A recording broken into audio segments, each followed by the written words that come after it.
I'm Julie Barkey with this session update. We are breaking away from the Senate Education Committee. That bill was laid over.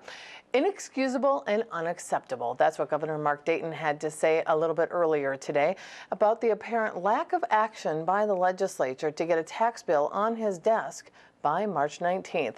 The governor made his case in a news conference. We'd like to air a portion of it at this time.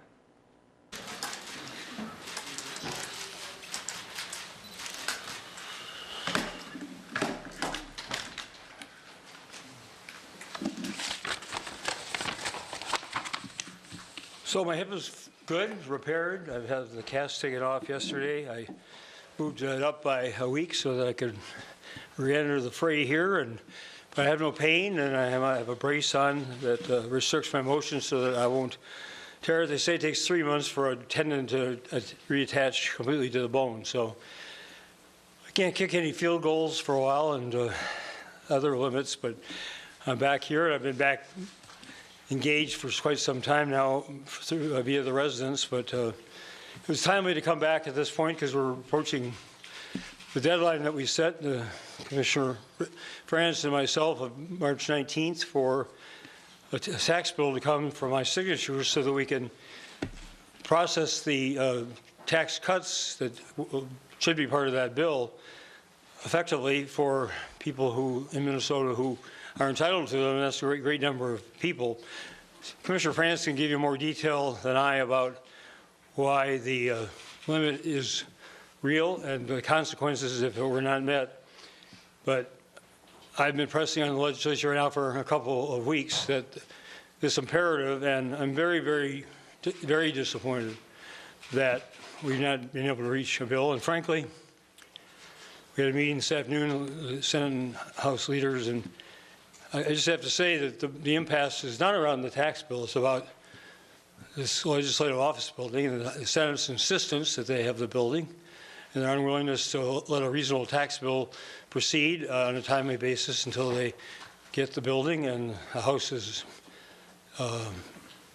unwillingness at this point to agree to that.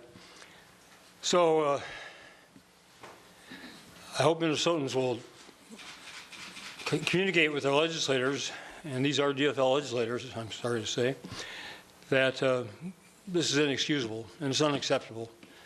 And 1.1 million Minnesotans will be filing their tax returns after April 1st. And this deadline is essential in order for the Department of Revenue to work with its software vendors so that people can actually file after then on the corrected return, revised return. So if they don't meet that, if the revenue can't meet that deadline and people file based on the old law and don't take advantage of these significant tax cuts that we're proposing, then they have to refile an amended return. It's going to create a lot of confusion. It's going to create a lot of difficulty for the Department of Revenue to handle all this smoothly, and it's just inexcusable. And I'm very, very disappointed we're at this impasse at this stage. And it's got to stop. We had a meeting this afternoon for that purpose. It was not productive, so we're going to continue. I'm going to start to meet tomorrow with groups of legislators to press my case on this and why it's so imperative and why they should be insisting of their leadership that this get resolved and resolved immediately. Glad to respond to questions. You pegged it to the Senate office building, so you believe that the hang-up on the tax bill is directly connected to that office building? I believe it is, yes. What gives you that belief? Well, we had a half-an-hour meeting today, and that was the sole topic. That's pretty suggestive. It's been one of the topics up until now, so it's always been part of the equation. But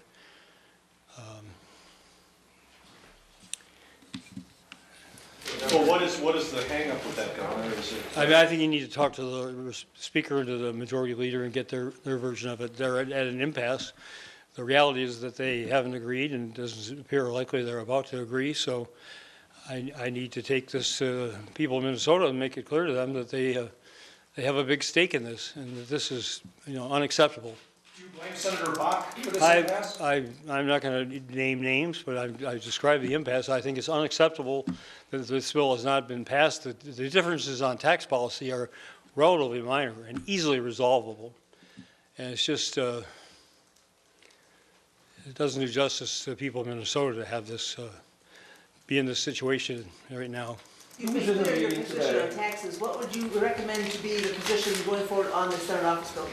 Well, I've said from the beginning, I think they need a building to resolve the alignment of the Capitol, the House office building, and this building, so that we have a Capitol complex that's going to serve the legislature and the people of Minnesota for the next 50 to 100 years.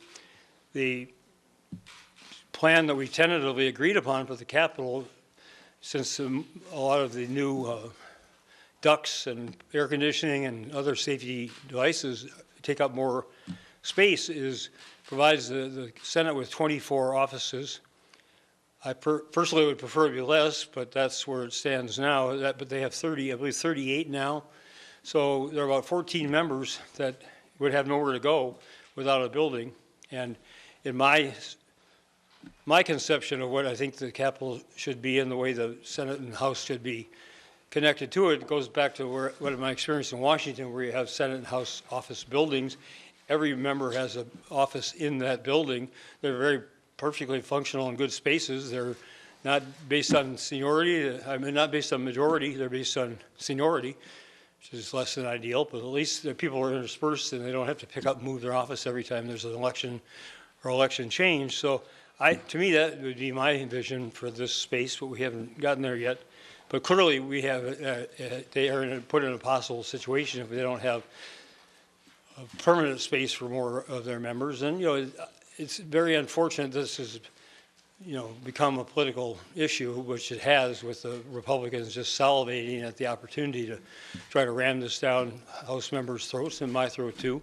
But it is what it is, and so I've asked Department of Administration Commissioner Kronk to look at ways to reduce the cost of the project, and made a couple of suggestions for how we might do that, and looking forward to a response very quickly.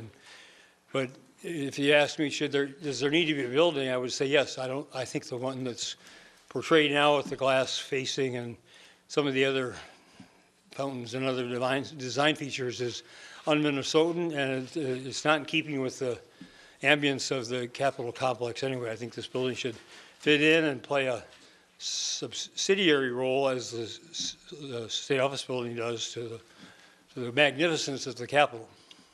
So who was in this meeting, and how did you allow it to stay on the building instead of talking about taxes? Well, because that was the basis of the crux of the impasse, which was standing in the way of the discussions on the tax bill, and they were, that had to be resolved. And it's clear that had to be resolved some way satisfactorily before the discussion on the policy was allowed to continue. That was a portion of a news conference with Governor Mark Dayton from earlier today, discussing his frustration with the lack of movement on a tax bill. A bill the House passed nearly 2 weeks ago, and one the Senate says it will take up tomorrow morning, according to schedule. Here's a portion of the response by Senate Majority Leader Tom Bakk and Tax Chair Rod Skoe. Well, thanks everybody for taking the time to be here. The Senate Tax Committee has been working very hard, hearing all of the provisions that were in the House's bill and the governor's bill, and today we heard the federal conformity provisions that were in the governor's bill and the House's bill, and we have said all along, once we have heard all of the provisions, that the Senate was not going to send anything up to the floor that wasn't in the possession of the Tax Committee. So that is now concluded. Senator Skoe's office sent out today a public notice that House File 1777, the House tax bill, is scheduled for a hearing tomorrow and Thursday. In the Tax Committee. I met with, and we didn't just arrive at this, I met with Senator Hand 2 weeks ago, asked him about the urgency of the federal conformity provisions, and might he be willing to suspend the rules in order to take it up as soon as we could get it up to the floor. I then circled back with him shortly ago and laid out for him what he can expect to see in the bill. The bill is going to be publicly released tomorrow. and asked him to check with his caucus and see if there's a willingness to put up a supermajority of the votes to take it up for immediate consideration on Thursday. So our intent would be on Thursday, Senator Skoe would hear the bill, mark up the bill with any potential amendments that people have, send it up to the floor of the Senate, and if Senator Han is willing to suspend the rules, we're willing to suspend the rules and take it up for immediate consideration and send it back to the House. So that's where that issue's at. We've been working very hard. You got to remember, we're barely 2 weeks into this session, and this is an extraordinary accomplishment this early in the year to get a major tax bill that is going to spend north of $400 million. And Senator Skoe could speak to the details. I think about $1 billion in the next biennium is going to be spent in this bill. That is a significant piece of legislation, and for that to happen this early in the session is, I think, quite a testament to our willingness to run this session just as an expeditious way as we can to get in and get the people's work done and go home. With that, Senator Skoe has the tax bill sitting right there. And if you've got any questions about provisions that are in it, I'm sure he's willing to talk to you about them. Is there a provision in it regarding the office building? There's not. Dayton said bluntly that you all have delayed the tax bill because of the dispute over the Senate office building. We just heard the federal conformity provisions this morning, and I've been very clear all along this session that we're not going to put a bill up on the floor of the Senate until we've heard all of the provisions. And so I don't believe it's been delayed any. I don't know how much faster we could have gotten this up to the floor than we're doing right now. But the Senate building is not in the bill. And is not the reason that it has taken 2 weeks? We've been holding hearings starting at 8 o'clock. We now have gone through the provisions that are in the bill. This is the final draft. I just left the Senate Council. We went through make sure all the I's are dotted and T's are crossed. This is the language we're going to offer into it as an amendment into House File 1777 tomorrow morning. So it will be available for public tomorrow. We will mark the bill up on Thursday morning and pass it to the floor. And if the Republicans, Senator Han and their colleagues are willing to suspend the rules, our expectation is Thursday afternoon that we would be debating this on the floor. Generally speaking, what's different about it than the version you got sent to you from the House? Well, it's not as much difference as one might think. We're very comparable with regard to conformity. We are including the 3 sales tax expansion repeals. We do have some Senate improvements, significant beef up to working family credit, which I think is very important. We are including a couple of the governor's provisions with regard to angel investor credit and the gift tax repeal. Other than that, the provisions that the House sent over are very similar to the language they sent over to us. So did you talk in your meeting, leader, today with the governor and the other leaders? Did you talk about the Senate office building has to come before a tax bill? That's what the governor told us in no uncertain terms. We have all along urged the House Rules Committee to act. There you can see by looking at the scaffolding, our Capitol is under major renovations, and the Senate is about to be impacted in a significant way. And we don't understand why the House Rules Committee hasn't acted, except to say that they're not impacted by what's going to happen at the Capitol. None of their offices are impacted. Their chamber is not going to be impacted.